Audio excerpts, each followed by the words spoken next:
ডিসেম্বরেও নির্বাচন করতে আমরা প্রস্তুত। আমরা নির্বাচনের মাঠে আছি, প্রস্তুতি নিচ্ছি, জনগণ আমাদেরকে ওয়েলকাম জানাচ্ছে। তবে কথা পরিষ্কার, যদি ফেসিবাদী আমলের আইন এবং ব্যবস্থা দিয়ে নির্বাচন হয়, তেঁতুল গাছে কি আম ধরবে?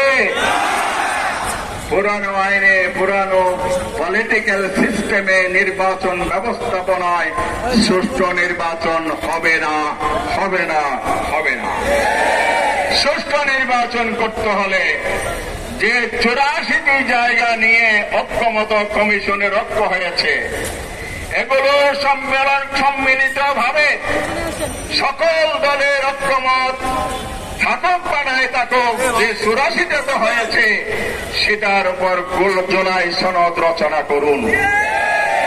অবিলম্বে জুলাই সনদকে আইনি মর্যাদা দিতে হবে, বাস্তবায়ন করতে হবে, এর ভিত্তিতে নির্বাচন করতে হবে। তাইলে ফেব্রুয়ারির নির্বাচন সুষ্ঠু, নিরপেক্ষ এবং গ্রহণযোগ্য হবে। লেভেল প্লেইং ফিল্ডের দাবি করেছি, পিআর পদ্ধতির কথা বলেছি। এই কথা বলে আমি শেষ করতে চাই। পিআর পদ্ধতি বাংলাদেশের জন্য নতুন হতে পারে। বিশ্বের 91টি গণতান্ত্রিক রাষ্ট্রে পিআর পদ্ধতিতে ভোট হয়, সুষ্ঠু নির্বাচন সেখানে হয়, গণতন্ত্রের চর্চা হয়। পিআর পদ্ধতিতে দিয়ে বাংলাদেশে ভোট হয়, বাংলাদেশে কালো টাকা, চাঁদাবাজি, সন্ত্রাস এবং ভোটের ম্যানিপুলেশন, ভোটারদের যথার্থ মূল্যায়ন, সবকিছুর একমাত্র গ্যারান্টি হচ্ছে পিআর পদ্ধতি। এই পদ্ধতির পক্ষে আজকে জনমত তৈরি হয়েছে। জরিপে উঠে এসেছে 71% মানুষ পিআরের পক্ষে।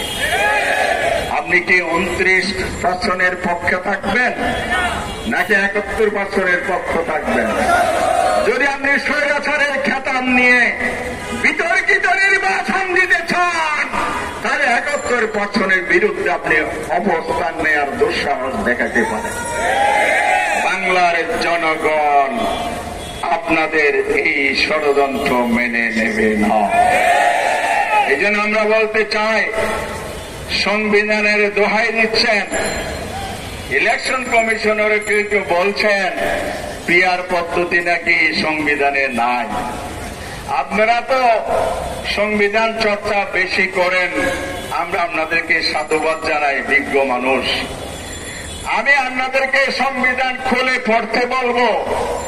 সংবিধানের 119 নম্বর ধারা খ আর্টিকেলে, সাব আর্টিকেলে বলা হয়েছে এই কমিশনের দায়িত্ব হচ্ছে জাতীয় সংসদ সদস্যদের নির্বাচন অনুষ্ঠান করা। সেখানে বলা নাই পিআর হবে, বলা নাই সেখানে বর্তমান ট্রেডিশনাল পদ্ধতি হবে, যেটাকে বলা হয় এফপিটিপি। এখন সিস্টেমটা হলো এফপিটিপি, অর্থাৎ বর্তমানে 300 আসনে আসন ভিত্তিক নির্বাচন হয়। এটা 53 বছর আমাদের সুষ্ঠু নির্বাচন উপহার দিতে পারে না, এই পদ্ধতি ব্যর্থ প্রমাণিত হয়েছে। আর সুষ্ঠু নির্বাচনের জন্য হলো পিআর পদ্ধতি। তা আপনি কিভাবে সংবিধানে পিআর নাই বলেন? আপনি আমাকে বলান, দেখান। 119 নম্বর দ্বারায় আপনাকে নির্বাচনের যে দায়িত্ব দেওয়া হয়েছে, যে সংবিধান আপনি শপথ নিয়েছেন, সেখানে পিআর পদ্ধতি নাই, মেনে নিলাম। আপনি যে পদ্ধতিতে রোডম্যাপ দিয়েছেন সেই পদ্ধতি কি আছে? মেহরবানি করে বাঙ্গালকে হাইকোর্ট দেখাবেন না। এদেশের জনগণ সজাগ, সচেতন। দলীয় এজেন্ডা বাস্তবায়নের জন্য ওই জায়গায় আপনাদেরকে বসানো হয় নাই। এটা পলিটিক্যাল ইস্যু। আমরা রাজপথে দাবি করেছি, কেউ বিরোধিতা করেছে, পলিটিক্যালি সমাধান হবে। সাংবিধানিক প্রতিষ্ঠানে থেকে আপনারা কেন এর বিরুদ্ধে অবস্থান নিয়েছেন? তাহলে আপনি কি নিরপেক্ষ আছেন এটা জনগণ মনে করবে? এই জন্য বলতে চাই, মেহরবানি করে অতিকথন বন্ধ করুন, এখতিয়ারের বাইরে গিয়ে কথা বলবেন না।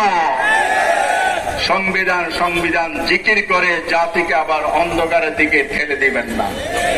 অন্তর্বর্তীকালীন কি সরকার একটা কি সংবিধানে আছে? কোন পৃষ্ঠে আছে, কোন ধারে আছে বলেন? আমি চ্যালেঞ্জ করছি নাই। তাহলে আপনি তো সেই সরকারের নিযুক্ত নির্বাচন কমিশনার, কিসের সংবিধানের দোহাই দেন? আপনিও তো সাংবিধানিক পথে আসেন নাই। সুতরাং নতুন বিতর্কের জন্ম দিয়ে আস্থা হারাবেন না।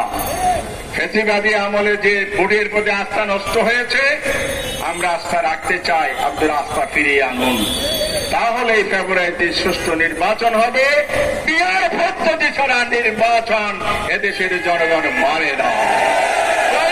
জন্য রাজপথে ফয়সালা করা হবে। আসুন।